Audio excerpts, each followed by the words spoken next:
আজকে আমরা হাঁসের মাংস রান্না করব। এখানে যে আদা, রসুন, পেঁয়াজ আর হচ্ছে মরিচের গুঁড়া, হলুদের গুঁড়া সব এখানে কষা হচ্ছে। তো এখন আমরা এই মাংসটা এখানে দিয়ে দেবো।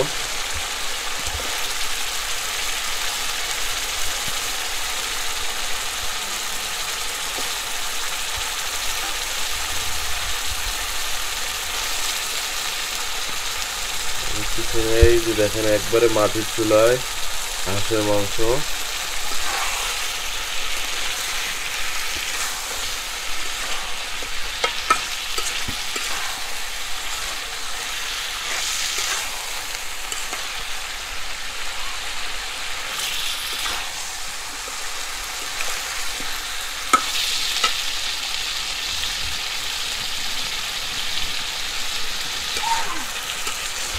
এইভাবে এখন 15-20 মিনিট এইভাবে মাংসটাকে কষানো হবে।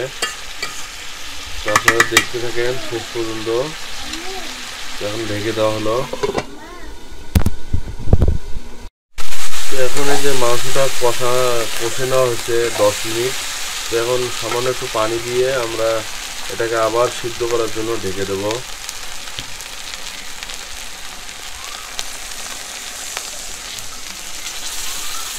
এটাকে এইভাবে সিদ্ধ করা হবে, সম্পূর্ণ মাটির চুলায় এইভাবেই সিদ্ধ করা হবে।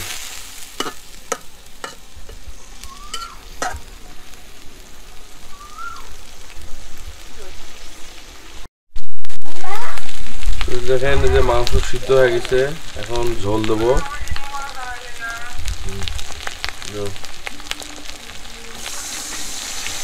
মাংস সিদ্ধ হয়েছে, এখন একটু ঝোল দিয়ে মশলা দিয়ে এরপরে নামাবো। তারপরে খেয়ে আপনাদের টেস্ট করে সবাইকে জানাবো কেমন হয়েছে। আর যেহেতু মাটির চুলায় রান্না করা এভাবে লাকড়ি দিয়ে, তো আশা করি খুবই স্বাদ হবে। তো এখন আমরা একটু আরো 10 মিনিট এইভাবে জাল দেবো। আমাদের মাংস রান্না কমপ্লিট। এখন আমরা এই যে মশলা দেবো, মশলা দিয়ে নামাবো।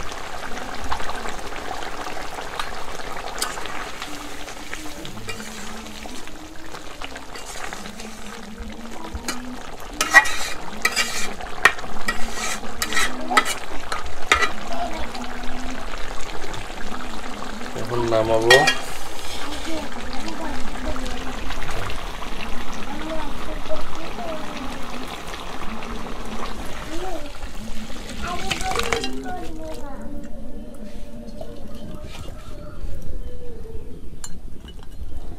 এই তো হাঁসের মাংস রান্না করা শেষ।